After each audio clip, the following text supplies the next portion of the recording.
Добро вечер. Недела 22 часот, време за емисија во Центар на YouTube. Јас сум Васко Ефтов, почитувани гледачи, а вие сте на вистинското место. Зошто? Бидејќи вие и јас имаме право да знаеме вистината.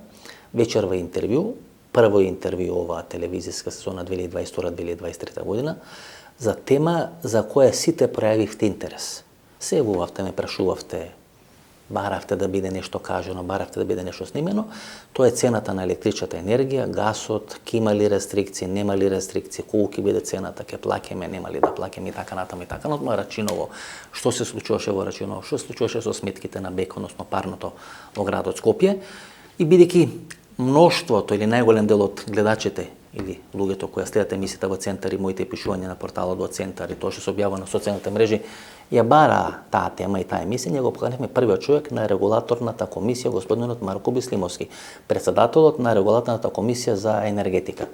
Добро почнува сезоната, председател во емисија и ќе тече веројатно сезоната ко струја, бидејќи ќе разговараме за струја за електрична енергија, некаде 60 минути трае интервјуто, емисијата, останете со нас, погледнете го интервјуто, многу работи ќе се кажа, сите работи кои ви интересирале се прашани, останете со нас, сигурно нема да зажалите. Добро вечер, прво интервју новата сезона 2022-2023, Марко Бислимовски, председател на РКЕ, Републичка комисија за енергетика. Регулаторна комисија за енергетика и водни услуги. А и водни услуги, значи вода зависи од вас, ама тоа сте, видите, три председатели, Стео Пендаровски, Тала Џафери и вие, значи нема, вие палите, вие гасите у државата. Па така ми се погоди мандатот да бидеме доста актуелни сега и во врска со сите цени. Тоа е. Бислимовски ве напаѓаат, ве пцујат многу на социјалните мрежи? Па немам јас на социјална мрежа, не сум активен, немам Facebook. Кога носите, не, никогаш сум немал, но кога се носат вести, кога се носи одлука да се зголеми некоја цена, има незадоволство, се обидувам тоа да го објаснам дека не зависи од регулаторната комисија за енергетика, дека пред се ние зголемувавме цени заради увезени влијанија, драстично зголемени цени за увоз на електрична енергија секде во Европа, нафтава расте. Бидејќи немате нели социјални мрежи, немате Facebook, немате Twitter, еве да ви кажам што се збори, парче ве прават тамо. Ја не знам како и шетате вака слободно низ градот, ве прават парче, посебно после најавите за поскапување, па за штедење, па за овие сметки за електрична енергија, па за сметки за парни услуги во град Скопје, значи вие, мислам дека после бугарскиот договор овој што е, како помина, вие сте втората структура која е на тапет. Па нели билборди има со вас по градот? Влезу, да, уште има ке Сингилич. Па тоа ВМРО ДПМН ги плати, не можам да разберам како можам јас да влијам на цената на нафтата и нафтените деривати. Македонија увезува, сега готови деривати увезуваме, посебно цена определуваме за бензин, посебно за дизел и така ги зимаме од светските берзи, така зимаат. Ние ги зимаме од медитеранската берза, така ги зима и Словенија, и Хрватска, и Црна Гора, и Србија. Ова ми е многу битно, нели сега, граѓаните не мора тоа да го знаат. Или тие не се експерти, не се специализирани. Меѓутоа, велат, на светската берза се намали цената на нафта по 1 барел, а во Република Македонија по 5 дена или по 3 дена се зголеми цената на нафта или на дизел или на било кој енергенс во Република Македонија. Како се определува цената, например, зошто во одреден временски период кога паѓа цената на светските берзи се зголемува цената или вие зголемувате цената на енергенсите кои се продаваат на македонскиот пазар? Значи, ние гледаме цената на брентот, колку е на светските берзи. Ние гледаме посебно за бензин, посебно за дизел, посебно за екстралесно, посебно за мазут. И сега се случува во изминативе неколку месеци многу нелогичности. За прв пат, од кога постојат берзиве, цената на бензинот е пониска од цената на дизелот.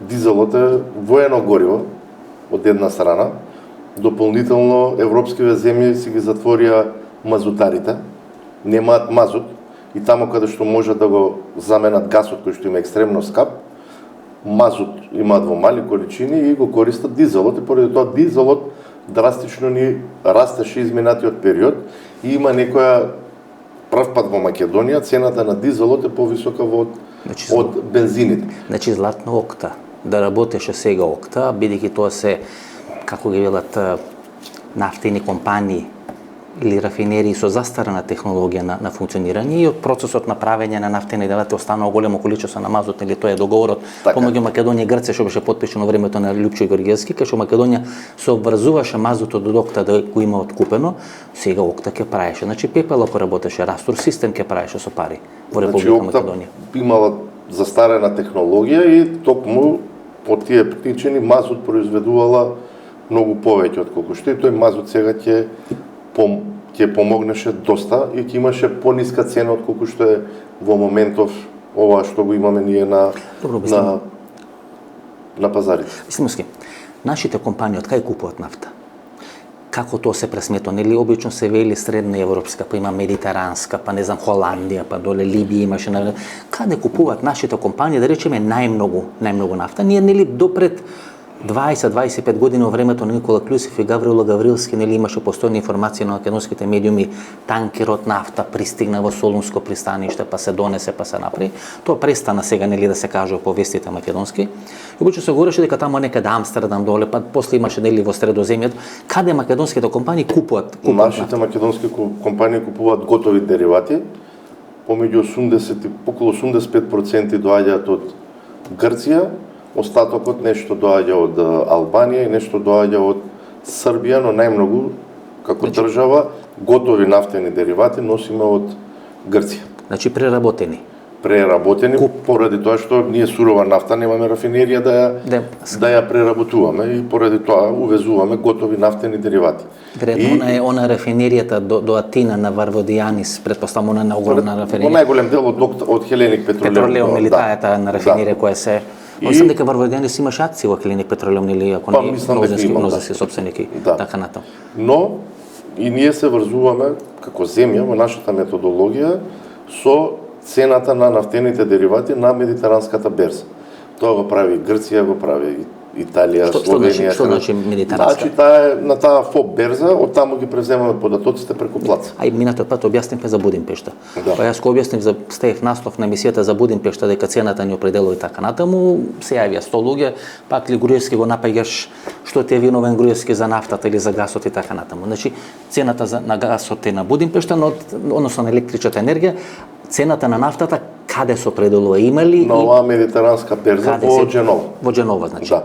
Што се прави таму? Има надавање, правење? Надавање како класична берза која што функционира, така и оваа берза и таа е, да речам, референтна за нашиот регион, за други региони во Европа е се други берзи, но за нашиот е оваа референтна. Значи тие податоци што ги добиваме ние, ги добиваат и во Србија, и во Хрватска, и во Црна Гора.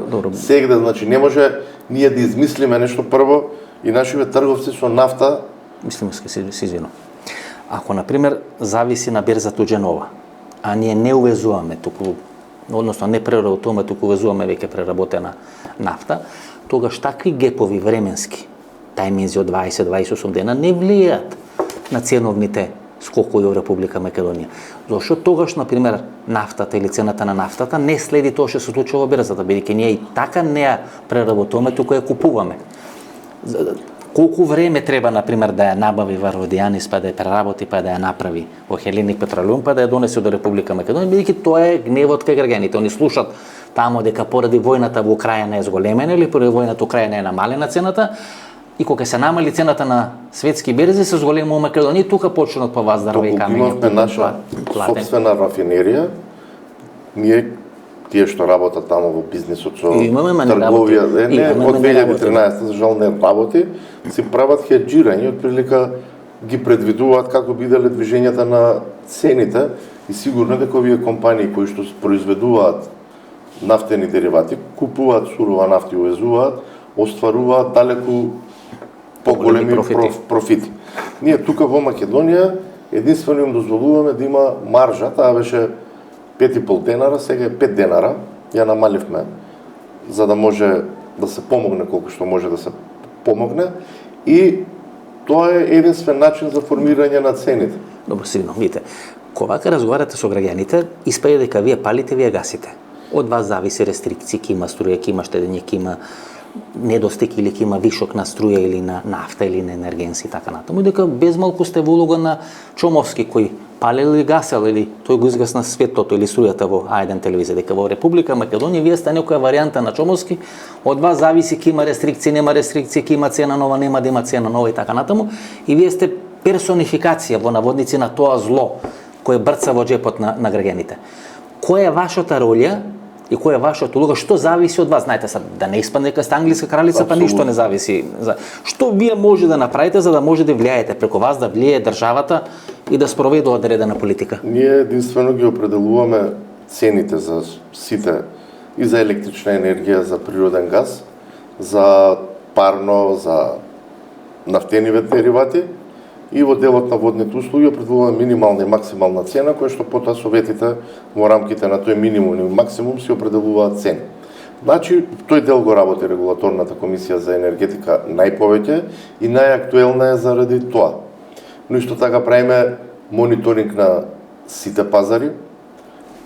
Одговорни сме да го следиме квалитетот на испорака на електрична енергија и на природен газ, и сите компании или граѓани можат да поднесат жалби до регулаторната комисија за енергетика во однос на трошокот за приклучување кон, најчесто 99% се за трошоците за приклучување кон дистрибутивната мрежа во собственост на Евана, или пак како имаат незадоволство од фактури и квалитет од Евана или од БЕК. Сигурно.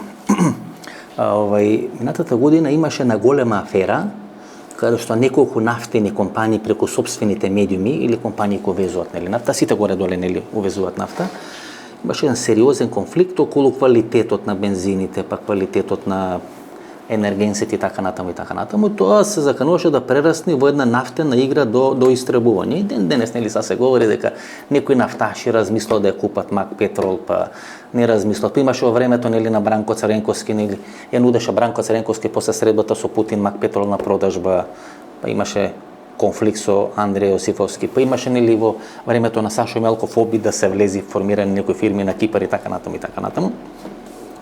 Вие квалитетот на бензинот го проверувате, вие гаранте? Не. Регулаторната комисија не за е тоа под ваша енергетика контрола. Не го прави, тоа го прави Државна пазарна инспекција, зема соодветна мостра и го проверува квалитетот.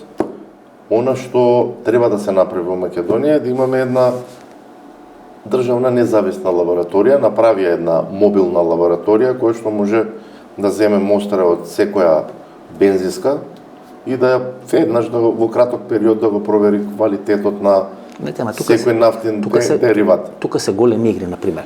Ако ви имате под контрола во наводници таква лабораторија, може да ја пратите во било кој купувач на нафта, па тој купувач на нафта да не може да ви се јавува на тендери, да не може да се јавува не само на нафта, туку и на природен газ, например, на тендери, или да му пратите одредена финансиска инспекција, не знам, од УЈП. И ако имате финансиска инспекција во наредни 6 месеци не може да конкурира. И тука се големите игри, посебно... Апсолутно, секогаш постои можност за малверзација, но ја верувам дека Државниот пазарен инспекторат работи согласно закон. Бидејќи вие и најдобар закон да имате, ако не се почитува соодветно, прави проблем. И дополнително, малку мислам во Македонија, за да се законите кога ги прават за да се заштитат заради 5% поштаплери и криминалци. И тоа е сериозен проблем, затоа што 95% нормалните им се влошуваат и рокови, процедури, време траење на процедури за да се заштити од криминал. Пазарниот инспекторат е овој Стојко што беше од Тетово, што го сменија за политички став. Тој не можеше Мицковски да го фати во време на короната, кога беше на ручек или на пиење кафе или на пиење пиво. Добро, мислам дека Државниот пазарен инспекторат треба и повеќе, тоа е моја согласност. Па после почна да дава и политички ставови, па и по прашање на име, на презиме се произнесе, по прашање на кадровски политики. Значи, во оваа држава пазарниот инспекторат или функционерите си вршат сите работи, освен работата која треба да се ја вршат. Добро, ние врз основа на податоци од Државен пазарен инспекторат имаме одземено и неколку лиценци за вршење на трговија на големо со нафтени деривати и вообичаено се дава рок да се поправи тоа што има грешка, ако не го поправи во одреден рок, одземаме лиценци. И треба да се поведе сметка реално за квалитетот на нафтените деривати, по редовни контроли да има. Но треба и Државниот пазарен инспекторат да му се помогне да има и поголем број на инспектори и поголем број на вработени, бидејќи за се е надлежен државниот пазарен инспекторат и мислам дека има сериозен товар, тоа е сериозен проблем на тие луѓе што работат таму. Пред да дојме нели на БЕК, да дојме на парното, на струјата, на сметките, нели ви имате средба со Здружение на потрошувачи. Има една работа која сакал тука со вас, нели рековте дека вие определувате цената. Изминатите 2 недели имаше сериозен конфликт, посебно помеѓу земји членки на Европската унија и Руската федерација Владимир Путин, каде што еден дел на земјите членки на Европската унија бара да имаме ограничување на цената на гасот кој се увезува од Руската федерација и подоцна Путин се закани, Владимир Путин, дека ако тоа се случи нема ниту еден грам што се вели природен гас или како се вели кубен метар природен гас да стигне во Европската унија. Што е суштината на таа игра? Големи пари ли се во прашање? Бидејќи пола Европска унија сметаше дека треба да се ограничи цената на увозен руски газ, пола од Европска унија сметаше дека тоа не треба да се направи, бидејќи како се направи ќе има растур систем во Европа. На све ќе биде утек на зимата. Значи, минатата година кога цената на гасот беше $230 за нормален метар кубен во просек, денеска е негде околу $2300 за нормален метар кубен. Четврток снимаме, не да објавуваме. Да, значи чисто да се денеска е толку е, баш проверував на Европската берза TTF во Холандија, толку е цената на природниот газ и горе-доле на секаде во Европа податоците од таа берза се превземаат. Значи, ако бизнисот лани бил 100, оваа година е 10 пати поголем. И сега во Европа, во Европската унија се постоја, мислам тоа нема да помине за поставување на една граница до каде што може да оди цената на брутален беше одговорот на природниот газ, бидејќи има земји кои што не се сега во има ситуација некои земји повеќе зависат од рускиот газ, некои помалце, некои ич. Сега што зависат анализа, повеќе имаат реален проблем и да не го добиваат тој природен газ и се разви дебата во рамките на ЕУ и сега ќе трнете цела приказка во ЕУ да се оголите од кај доаѓа газ, они добиваат од 3 места. Руски, претежно ви кажувам, во најголем дел. Руски, норвешки и ЛНГ по терминалите што доаѓа низ Европа. И Холандија има, течен газ. Тој има и Холандија обичен газ кој се течнува, има Холандија нешто, има Велика Британија, има и други земји, но кога ќе се оголите све, овие три места добиваат природен газ. Имаше некој и сега и реално и Русија имаше, да речеме, едно таква реакција како што имаше, но имаше и Норвешка. Значи не била реакцијата само од Русија, туку била и од Норвешка, дека вие како и во ЕУ се разви дебата ќе лимитираме вкупната цена на природен газ или цената само на рускиот природен газ. Мислам, видите, Норвешка во неколку наврати одбила да стане членка. Апсолутно, Норвешка си има своја политика. Околу природен газ, околу рибарство, ловење на риби и поморски. Знаете што е интересно за Норвешка? Знаете колку е потрошувачка на природен газ во Норвешка? Не сум. Нула. Сите потреби ги обезбедуваат 99% од хидроенергија, а природниот газ се извезува исклучиво. Значи тоа е една систем кој што е поставен, мислам, 100 години понапред се од сите, кој што функционира безпрекорно и си ги штитат своите државни интереси апсолутно. Добро, Бислимовски, например, помеѓу ограничување на цена на увоз и слободен или либерален увоз, која сума на пари станува? Веројатно во милиарди, предпоставам, станува збор. Па, сигурно. Сигурно не, ни повеќето се спорти за милиарди, не, апсолутно. И сега дебатата е како да го направат. Ја во делот и веќе е јасно и најавуваат дека нема да го направат тоа во делот на природниот газ. Например, изненадува мене, да речем, Италија, кој може секогаш нафтени деривати, има и големи нафтени компании, тие нафтени компании има во Кавказот или во Средна Азија свои наоѓалишта, бушотини и така натаму, а преку пат се Мароко, Алжир, кај што има исто така природен газ кој може да го добиат. Не знам Италија, да речеме, на некои проруски во наводници или околу ограничувањето, тие не се согласни да има ограничување на цената за увоз на руски природен газ. И например ми е интересна улогата на Унгарија или на Маđарска, интересна бидејќи лидерот на опозицијата даде предлог во некој од складиштата на Унгарија да биде складиран природен газ или да биде складирана одредена енергија, која во текот на тешките зимски месеци ќе може да се користи во Република Македонија. Што, знаете, во ситуација кога Орбан се доживува како човек кој ги крши санкциите кон Русија и е главен капиџик или главна маша во рацете на Путин да ги крши тие санкции, изненадува нели таков еден политички, не збораме од енергетски или економски аспект, таков став на лидерот на опозиција. Што може на пример во Унгарија да се направи околу складирање на има да речи сите земји кои што имаат голема потрошувачка на природен газ, имаат и складишта каде што го складираат. Има и Србија, има и Бугарија, има Унгарија, има Австрија, има Германија, има... Србија исто складира во Унгарија, колку што слушнав, колку што прочитав. Делумно складира, но тој природен газ од Унгарија до кај нас има врска помеѓу Унгарија и Србија, од Србија може до Бугарија, ама многу тешко може да дојде. Прво ние треба да го прашаме и Украина линија и Газпром дали ќе ни даде таков природен газ, и ја не верувам дека ќе би добиле ние природен газ од складовите тамо. Најреално е што може да добиеме, нешто можеме да добиеме од Србија ако добиеме, пошто и ситуацијата во Србија не е баш така како што се представува, бидејќи Србија има резерви само за 2 месеци. Ама гледаме, тамо има и протести за шеќер се туркат во продавници, претходно за млеко се турка, веројатно и во одредена криза. Не е тоа така сејно како што се кажува. Србија се соочува со проблеми и добро е тоа што во рамките на регионот се договараат меѓусебни соработки и солидарност. Ние гасот во моментов го добиваме преку турски тек. Преку турски тек? Да. Па од Турција доаѓа во Бугарија и кај нас. Сега, најлогично е, во цела оваа ситуација со високите цени, ако се пратат, високите цени за електрична енергија и за природен газ се во Европа. Во Турција, кога ќе анализирате берзата, цената е 65 до 70 евра за мегават час. Имаат исто така и ефтин природен газ и јас да би можел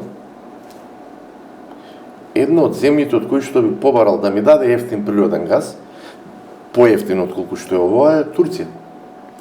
Турција има од Иран, има од Азербејџан, има природен газ, има од Русија.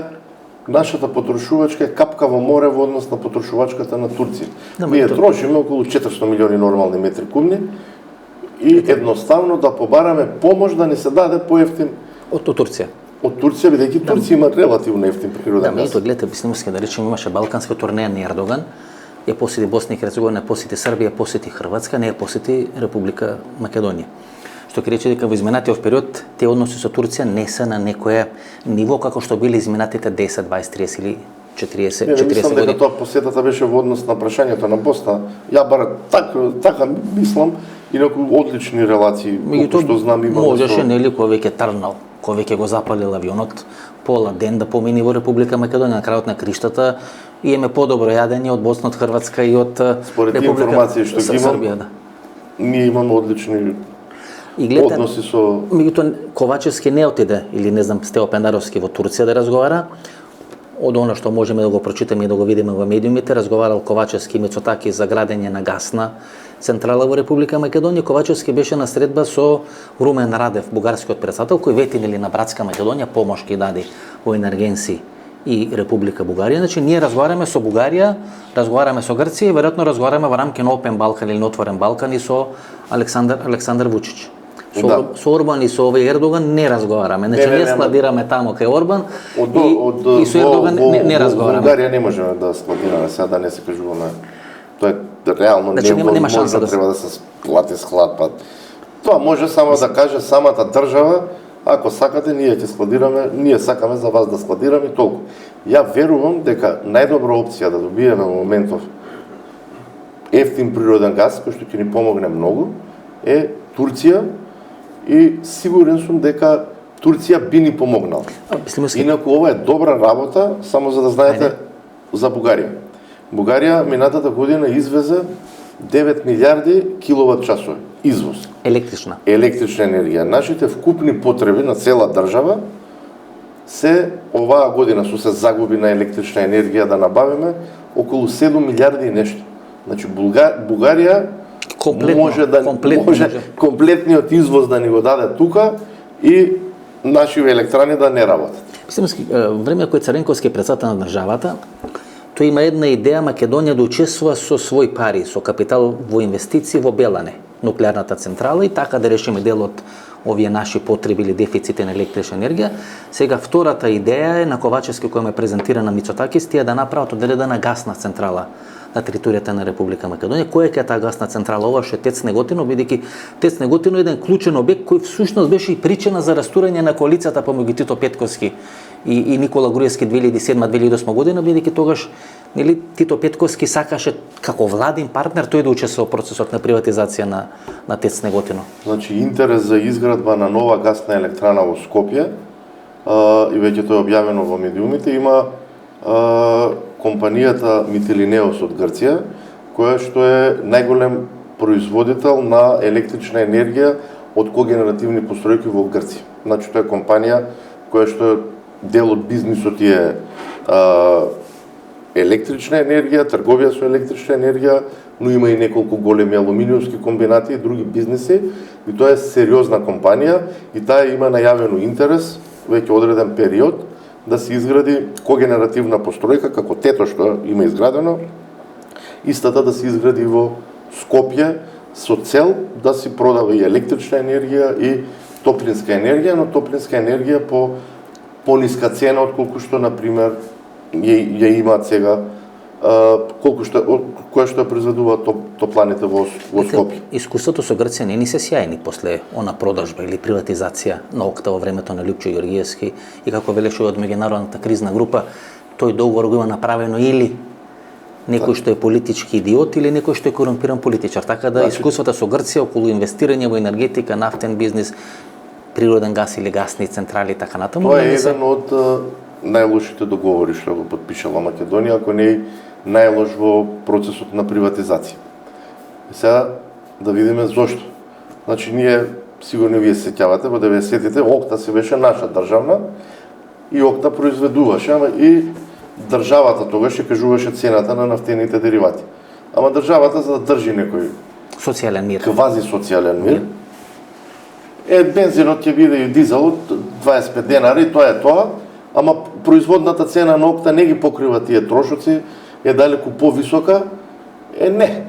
Таа цена ќе биде и ни стана загубар. Јај сега ќе продаваме ОКТА, и истата методологија што имаше ОКТА, како во собственост на грците, зашо ние како држава не ја дадовме на, кога си беше наша ОКТА македонска, да си ја истите услови. И ќе си имавме нормална компанија, која што работи со профит.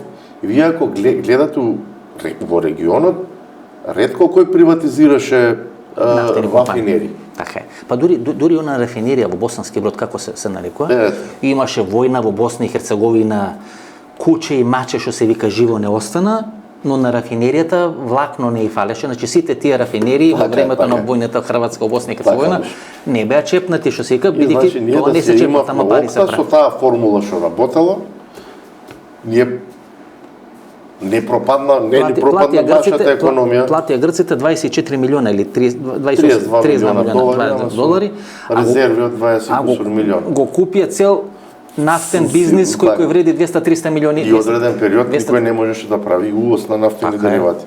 Нели имаше судење во судот во Лондон, па Стефче Кимовски се појавеше, па Никола Груевски кој министер за трговија не се појави. Гледате, сега енергијата и тенковите се главни во војната. Па дури Виктор Орбан кој не е во војна, рече дека ако Риека или тој дел на Јадранското море си останал во рамки на Унгарија или на Австро-Унгарија како што било предвидено, тој се не би имал проблем да увезува нафта и газ, па Хрватија тоа го сватија како мешање во нивниот територијален интегритет. Значи светот врие, цената се зголемува, секој се обидува да најде нафта, да најде газ по поевтина цена, бидејќи сите математики покажуваат дека те учествуваат енормно во овој процес на инфлација кој ни се јавува сега. Не Македонија, него светски, односно европски проблем. За она што сум читал некаде, производната цена на газот во Русија што излевува од нивните наоѓалишта е $15 за нормален метар кубен. Значи $15 споредено со да го продавате сега $2200. Тоа се енормни профити. и профит. Затоа ги убиват овие на нафтени компании, на нафтни. Или паднал од прозор, бил на лечење, Се случува доста им падна од прозор. Да. Прозорите не ги градат кој што треба во Русија и лесно се лезнуват и лесно паѓат. Беслимовски, сино. Александрополис. Што е Александрополис? Тамо сега има една мокна американска база, значи веројатно најмокна во регионот на НАТО база. Имав можда да видам тамо со овие хеликоптери, овие Black Hawk, или како се нарекуваат, Црн сокол и така натаму. Значи, русите се посебно сензитивни на тој дел во Александрополис и неколку бугарски влади падна тамо и сега ние имавме пред 3 или 4 месеци или потпишување на некаков договор. Тоа е течен природен газ. Да, тоа е LNG терминал, каде што ќе доаѓа течнет природен газ од секаде низ светот и во тој терминал Македонија ќе учествува со одреден процент, мислам што пратев по медиуми 10%, и дополнително ќе се прави Македонија закуп во тој од 500 милиони нормални метри кубни природен газ. Тој ќе биде као втечнат, но потоа низ цевка ќе може да се дојде во Македонија. Значи се донеси до Солун, знаејќи дека ние градиме, очекувам за година до 2 да биде изградена наша нова врска со Грција.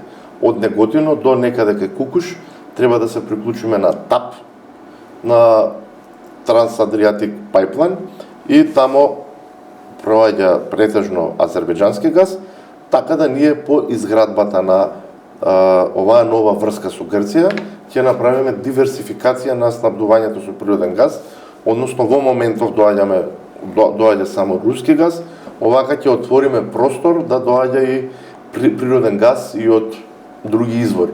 И во моментов може да дојде од други извори. Од Иран, да речеме таму Кавказ, од Бугарија, Касписки региони така натаму. Од Грција преку Бугарија може да дојде во Македонија. Од Кукуш на пример е 100 км до Александрополис, да речеме Косоко би се воздушна линија, значи не мора се доаѓа до Солун, значи може да се направи попречно што се вели. Тоа што е интересно е што потоа нашиот гасовод од Скопје ќе продолжи на кај Косово, имаше одреден период кога дојде новата влада во Косово, имаше една несреќна изјава дека Косово не сакал да се гради интерконективна Грцка од Македонија кон Косово, но понатака она што го гледаме во средби со колеги, па се предомислија, бидејќи реално Косово нема други извори на енергија. Го има јагленот, кој што има проблем за функционирање на нивните... Ние таму да добуваме јаглен или минатата... Во почетокот на годината... информации од Грција, од Албанија и од Косово.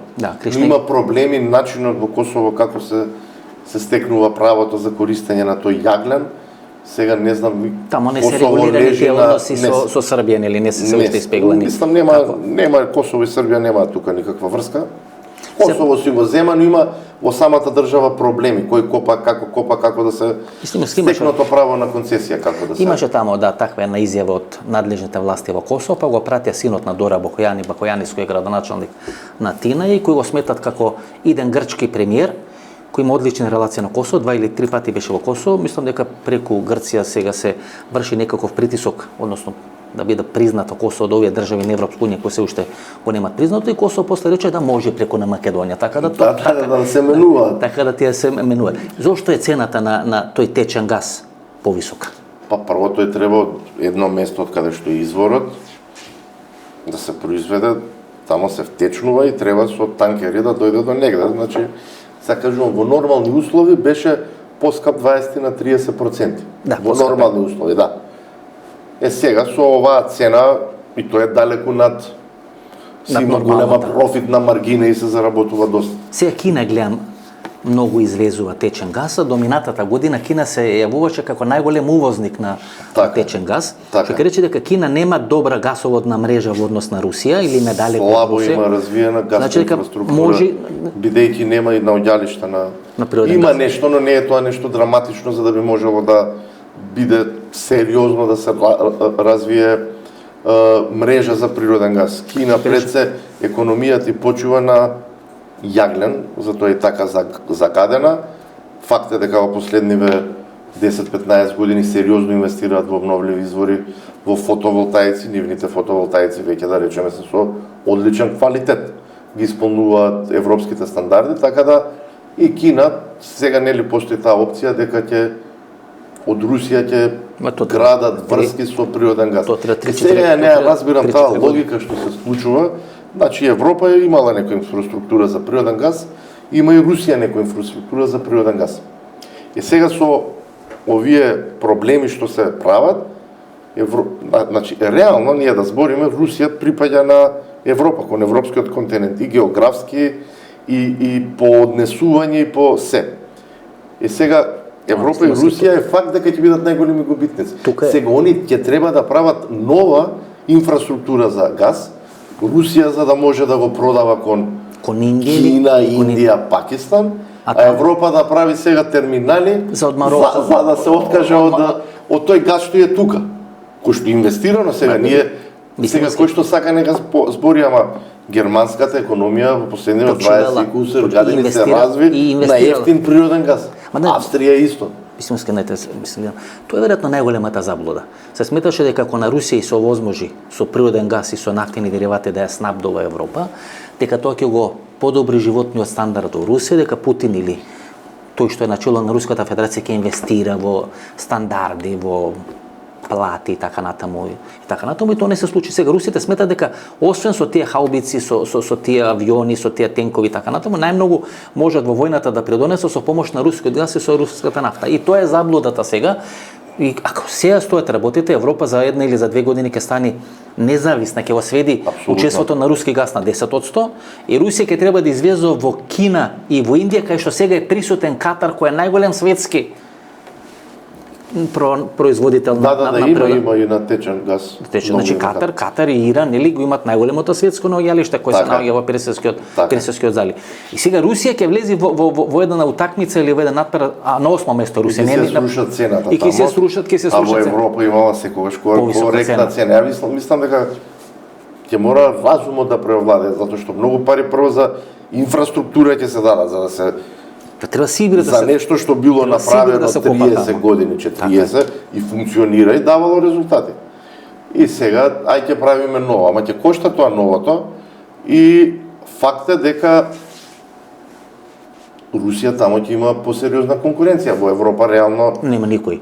Ке дој Алжир, ке дој никој. Вамо е Катар, најголемиот светски, мислам. Прво се полников брод. Второ, војната во Сирија почнува за да не може Катар гасот да го носи во Европа, односно лезот на Русија во сириската војна, за да може со помош на Иран, со помош на Либан и со помош на Сирија да го направи тој шиитски коридор кој нема да дозволи катарскиот газ да дојде на територијата на Европа ќе отвара нови коридори према Израел, отвара и така натаму и така и тоа не може да чини ефтино као овој газ што го има во Русија, пошто постои инфраструктура. Значи, мислам дека ќе има битни влијања не само во Европа, туку во Америка, бидејќи ако дојдеме на течен газ, тамо во најголем дел американските компании кои учествуваат со течен газ ќе снабдуваат Европа, и ако Германија нели најави дека повеќе од 100 милиарди долари или евра годишно ќе троши на оружје, тоа значи дека за 2 години кога имате изборите во Америка, американската економија на Џо Бајден ќе биде топ форма, бидејќи течен газ и оружје ќе шиба во Европа, ќе снабдува и ќе прави. За американците најбитно колку ќе е цената на еден галон тамо и колку ќе им се платите, што ќе рече дека демократите ќе стартна позиција за 2 години, бидејќи се очекува врз база новија проценки да биде во нагорен тренд американската. И веќе е во нагорен тренд, и факт е дека и овој проект кој што го споменавте, Александрополис, е проект кој што е поддржан од Соединетите американски држави како пријател и на Македонија, и на Грција, и на Па добро, таму главен беше Џефри Пајет, поранешниот амбасадор на Америка во Грција и поранешниот амбасадор во Украина, во чие време Мајдан или ова револуција што направена 2014 година, што рече дека американците сакаат да кажат ова е просторот, па плюс тоа ние не дозволуваме Лавров правиме санитарен коридор, па го прогласуваме овој Самсоненко му одземаме да е почесен конзул во Република Македонија, тогаш очекуваме дека овие руски инвестиции, дали е Бек, не знам каде е тамо, дека тие ќе може тоа доброволно да го прифатат. Што се случи со цената на сметките на Бек и цената на сметките на електричната енергија? Имавте некоја средба со овие потрошувачи и дававте изјава дека македонските граѓани нема да плаќат нешто што не го потрошиле. Плаќат ли до сега македонските граѓани нешто што не го потрошиле, за сега или во иднина да не плаќаат тоа нешто што го плаќале? Сега ќе објаснам. Прво само за парното, значи кон крајот на август, невообичаено порано, Бек ги издаде августовските сметки и кои што беа 40% повисоки отколку претходните.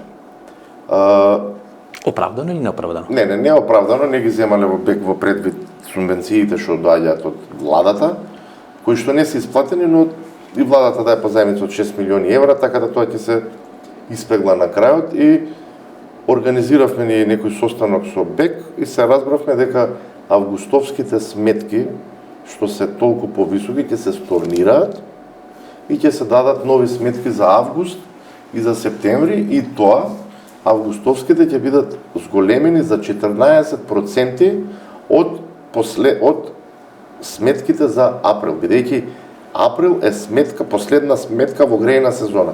Во мај, од мај, јуни и јули, тие се порамнителни сметки, бидејќи сега добиваме авансни фактури, предвидена потрошувачка во текот на грејната сезона, а понатака ако има некој потрошил повеќе или помалце, во мај, јуни и јули ни се враќаат тие пари или ни земаат повеќе пари. Затоа треба да се споредува.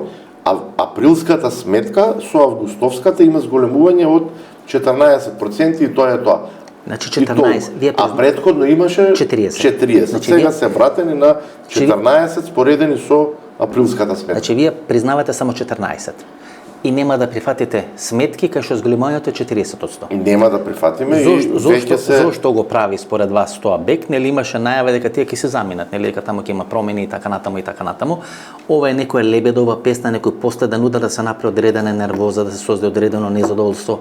Не, идејата на БЕК била дека не ги добиле субвенциите, субвенции се издаваат во периоди кога започнува грејна сезона, сега немаме, но на крајот се разбравме и БЕК прифатија и ги подготвија новите фактури за август, кои што се за 14% зголемени во однос на априлската. Кој е сега собственик на БЕК?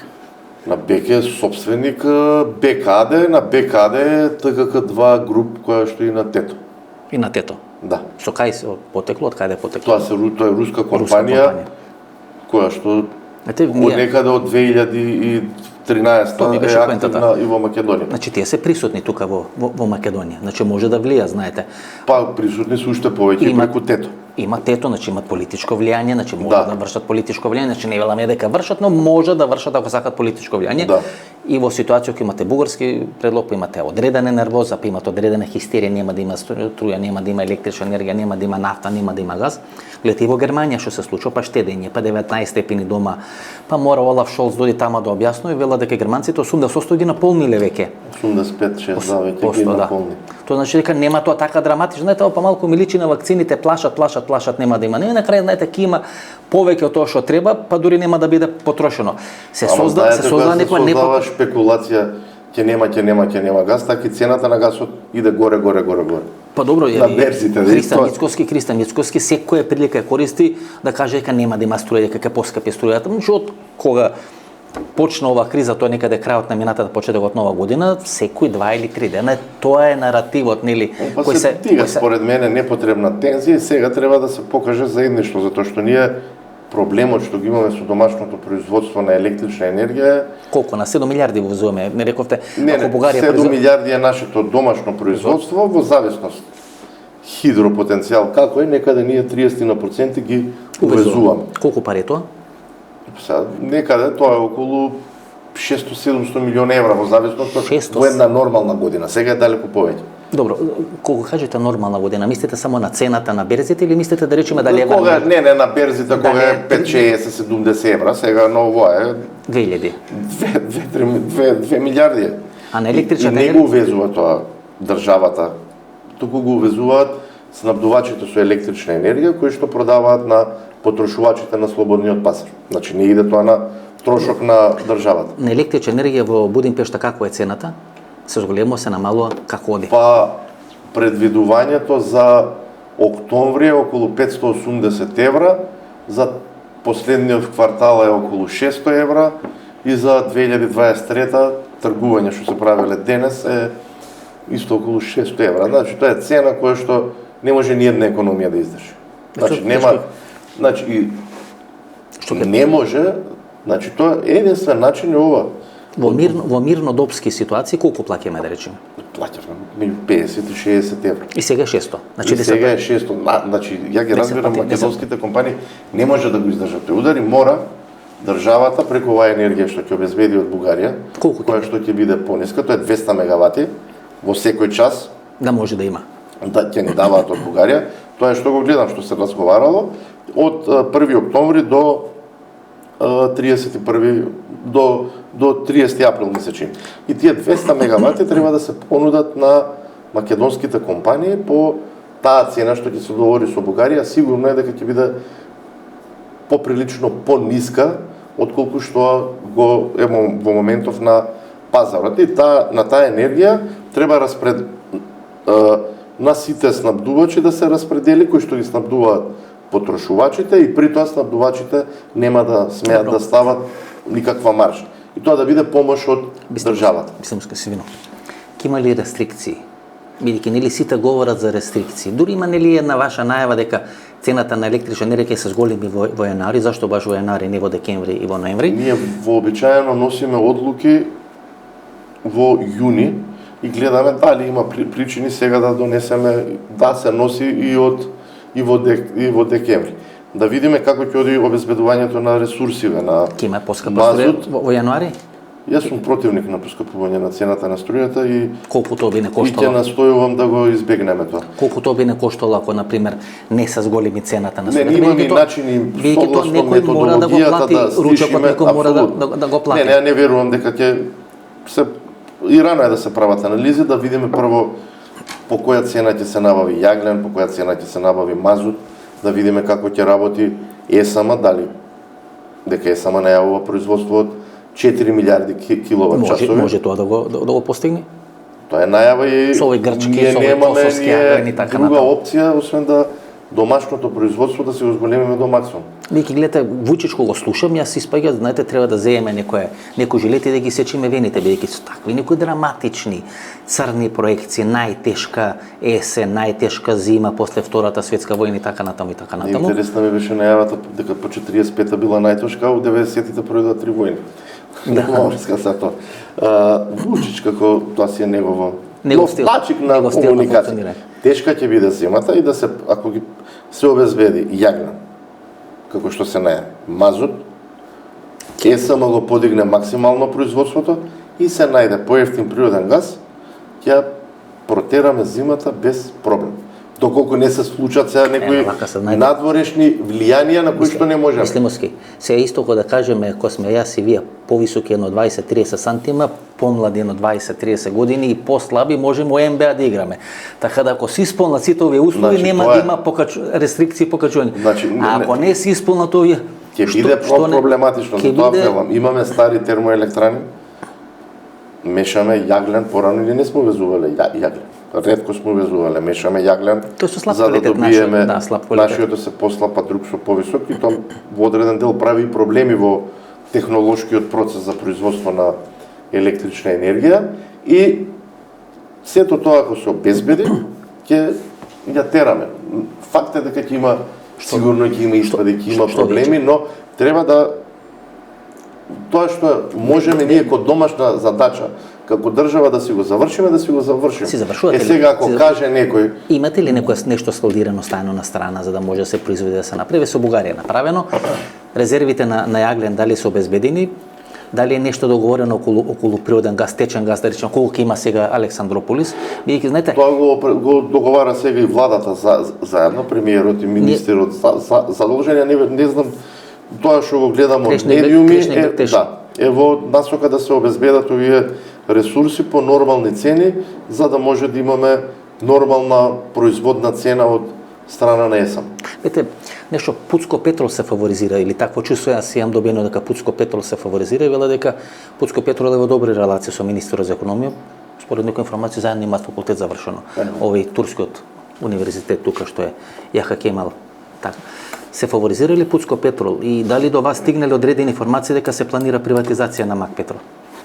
За МАК Петрол немам добиено таква информација. Ке се наљути газда Андреа Сифов. Не, немам, искрено немам. Има телма да ви ја пушти да ве гази, иначе нема. Немам добиено информација за МАК Петрол, а во однос на набавката на мазут, мазут се распишува тендер во различни периоди од годината и различни трговци се активни.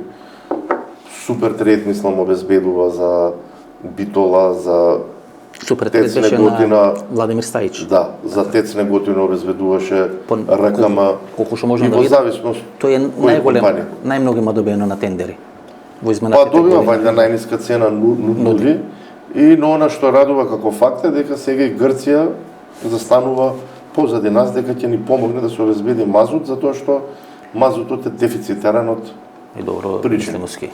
Србија вакцини, па Србија жито, па Бугарија и Грција струја и така натаму. Ништо вие ќе направите, ќе обезбедите или тука косирачење на косирачење на балконот само некој нешто не обезбедува, за не да дава. си помагаме. Ние некогаш сме помагали на Бугарија од 90-тите, На време на Бранко Царенковски, да, им и на пративме Србија жито. сме им помагале и на други сме им помагале, така да Сега функционираме. вересијата си ја собираме И сега. мора, па сега ние имаме проблем, не само ние, Србија има проблем, Албанија и Косово со Имаше одредени најави дека бугарски и албански инвеститори се заинтересирани во парно да бидат вклучени тука или во гасни централи и така натаму и така натаму. мислам дека нема, во гасни електрани секогаш има интерес. Па дури околу И Бек добро имаше, е да дури се околу изгради. Бек имаше интерес да биде купен и така натаму од бугарски или од албански инвеститор.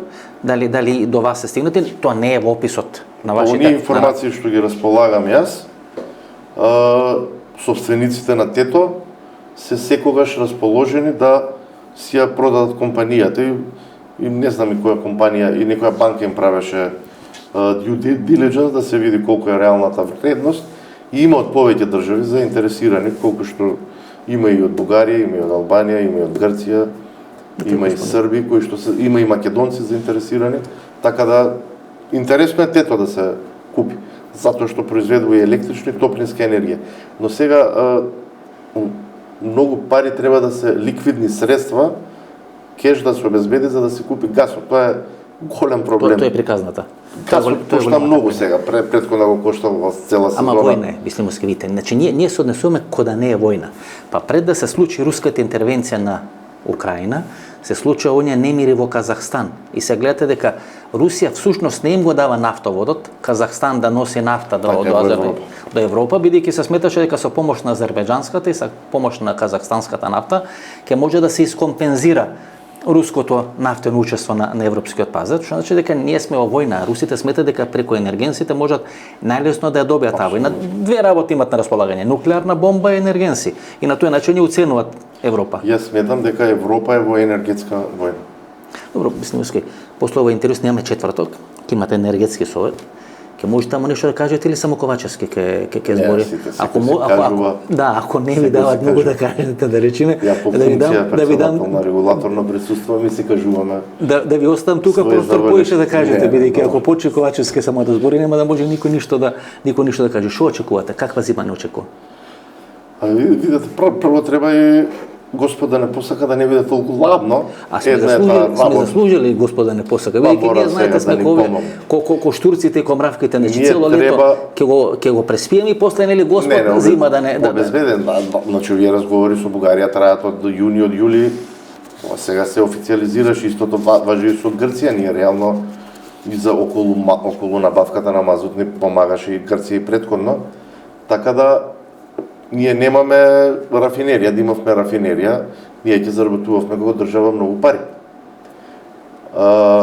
Вие кога ќе го анализирате производството на ЕСМ од 2000-та навака, ќе видите дека имало еден човек кој што бил директор од 2002 до 2006 и произведувал секоја година 6 милиарди и 200, 6 милиарди и 300 киловат часови.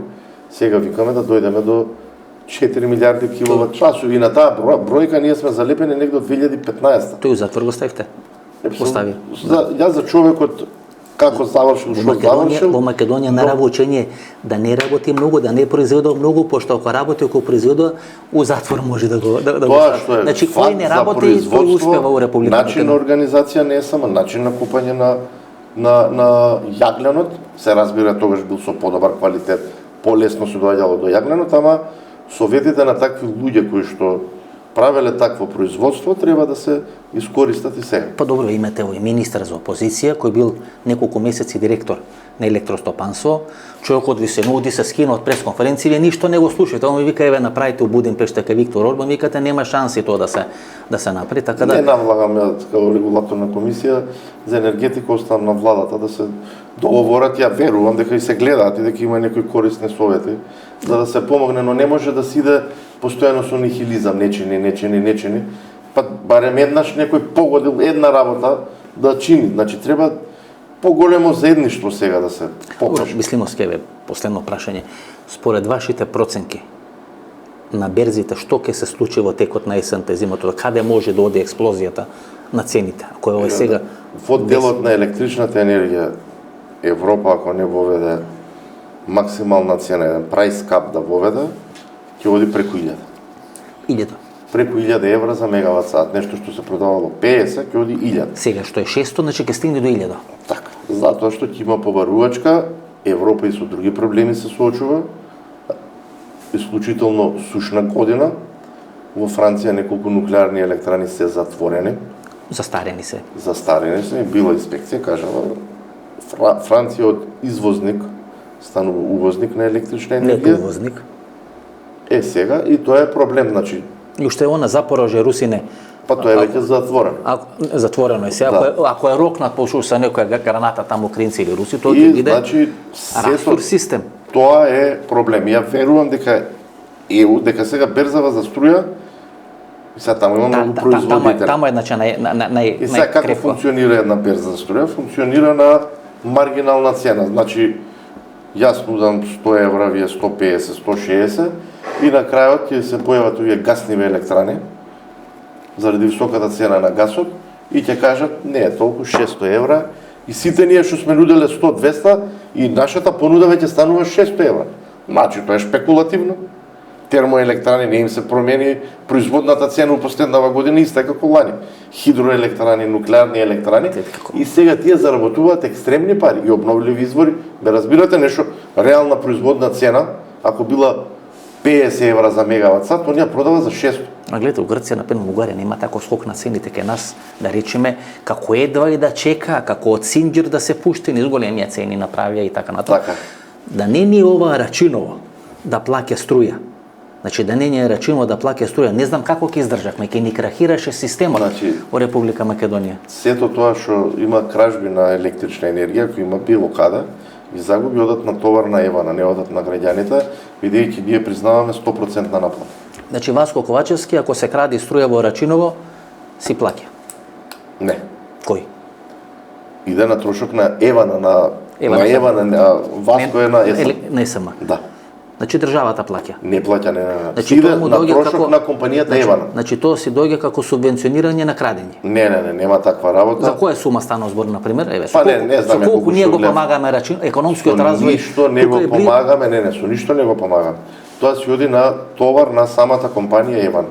Таа си ги плаќат тие кражби на електрична енергија, бидејќи ние признаваме 100% наплата. Че мислимски рестрикции може да има, може да нема.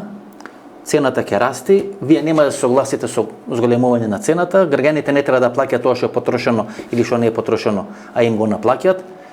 И што ќе биде на крај? Граѓаните што треба да чекуваме? Значи, ајде, една минута време, нема да виде Ковачевски да зборите, нема да виде Ковачевски. Еве јас ќе ви дам една минута, кажете на крај. Значи, Евана може да направи погрешна прогноза на потрошената електрична енергија и кога ќе направи погрешна прогноза, потрошувачот има право сам да си го отчита броилото и да му ја промени Евана. По закон е должен Евана да ја промени фактурата. Но на крајот на денот, на крајот на годината, некогаш чита помалце, некогаш повеќе, на крајот на годината никој нема да биде во минус. Ние имавме веќе повеќе состаноци со Еван, имаше некои случаеви преклупување 2 до 3 дена, 2 пати се во сметките, тоа Евана ќе си го искоригира и за да потрошувачите се плаќаат исклучиво за тоа што е потрошено. Значи нема да зависиме дали Путин ќе стане на лева или на десна нога, како ќе му биде расположението, дали ќе му се треси или нема да му се треси ногата, како ќе му биде здравјето, туку ние потрошувачка на природен газ е толку мала така да не би требало да имаме проблем. Нафта си купуваме од Грција, меѓутоа како велат не дај Боже Русија те брани, Грција те рани, така да веројатно ни тука нема да биде нешто многу стабилно или ви очекувате стабилно се последно прашање да завршиме? Значи, зависи од надворешни влијанија. Ако нема таму посериозни проблеми, можеме да истераме оваа зима помирно. Да, и вие не верувате. Инаку нема да биде мирно. Па сега, и вие не верувате ако тоа се што каже кажувате. дека во Европа нема електрична енергија, ние од кај ќе купиме ако не фали енергија? Тоа е проблем, може од Бугарија. За тоа е добро ова со Бугарија што се прави. Природен газ ако се затвори кон Македонија вентилот, тоа е проблем.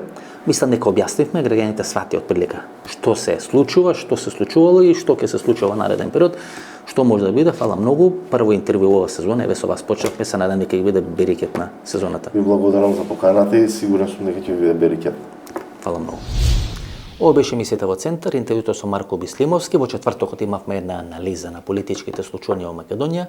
Вечерва интервју за најактуелната тема, не само во Македонија, туку во Европа. Гледате, германците најавуваат најтешка зима после 1945 година, па прават резерви, па најавуваат рестрикции, така натаму и така натаму. Сите прашања што ве интересира се надевам дека ги поставивме, дека добивте одговор, дека ќе бидете после оваа емисија многу поинформирани за тоа што се случува. Ако ви се допадне емисијата, ново дружење, четврток 22 часот, до четврток во 22 часот. Пријатна вечер Македонија, каде и да си.